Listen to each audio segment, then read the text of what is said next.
Bunker, known as Bunker 2, which is situated to the left edge of the screen. This bunker, manned by a handful of Chechen and Uzbek fighters, also contains a heavy PKM machine gun, hand grenades, and rocket-propelled grenades. John Chapman is shot twice at this time in the torso and collapses, incapacitated.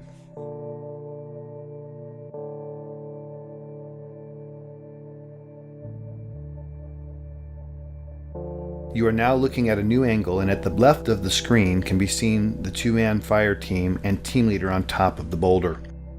Just below it is Bunker 1 with the mortally wounded Chapman. One SEAL can be seen firing his modified M60 machine gun from the hip into Bunker 2 on the right side of the screen until he is struck by grenade shrapnel and tumbles 10 feet off the top of the boulder, collapsing at the feet of his team leader, thus setting off a chain of events that would lead to the SEALs abandoning Chapman on the summit. The wounded SEAL and the team leader can be seen conferring about his injuries. Moments later, the SEALs decide to retreat from the summit because their position is untenable in the face of continued massive enemy firepower. They can be seen moving toward the right side of the screen and passing the body of Neil Roberts.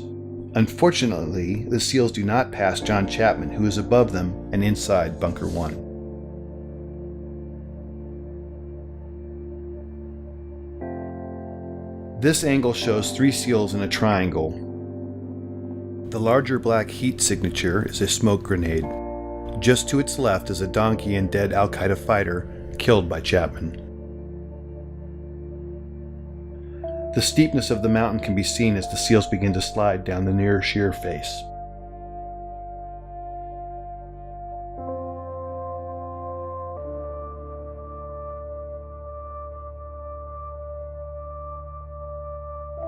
The team leader, desperate for relief and now with 2 wounded teammates, asks for uncontrolled airstrikes from an orbiting Air Force AC-130 gunship. The impacts you see are from 105mm howitzer rounds being fired onto the ridgetop in order to save the remaining SEALs.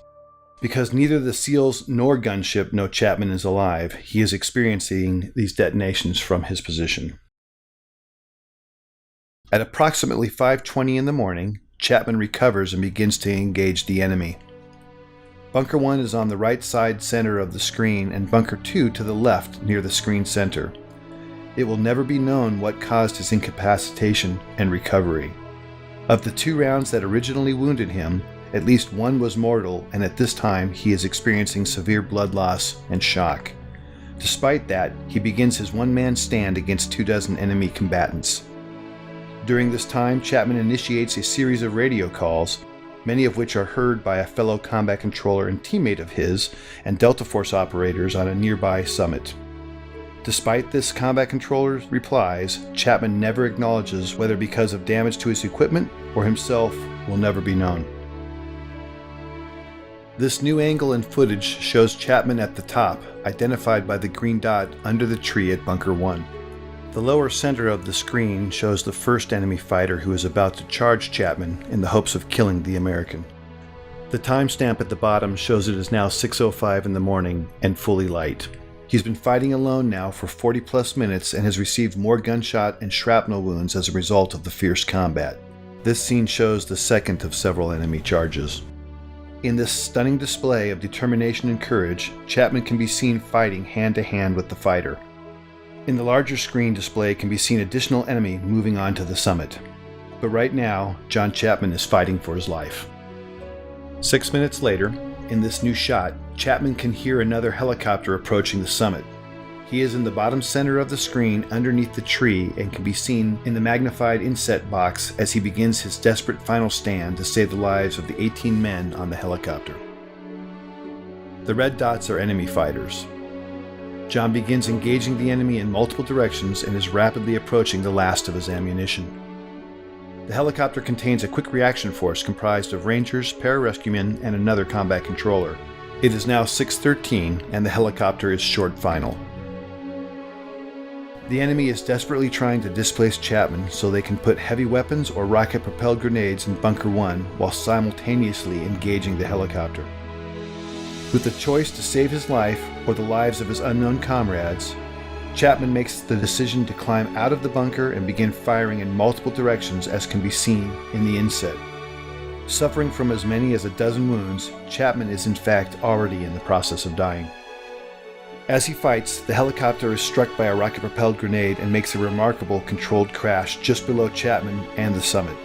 Chapman, now off-screen, continues to cover his comrades as they pour out of the stricken helicopter. Some of them are fatally shot as they exit. These images, with Chapman fighting the enemy at close quarter, are the last to show him alive and in this heroic act, thus qualifying for his second Medal of Honor. Ultimately, Chapman would expend all but the last few rounds of his ammunition, until, finally, after 16 bullet and shrapnel wounds, Chapman succumbs when he is shot through the heart. We will never know his final thoughts or words, but what we do know is his decisions and actions single-handedly saved the lives of 23 comrades. For more information about John Chapman's amazing story and the details about this mission, visit danschillingbooks.com or your favorite book retailer to obtain a copy of the Chronicle of His Life, Alone at Dawn.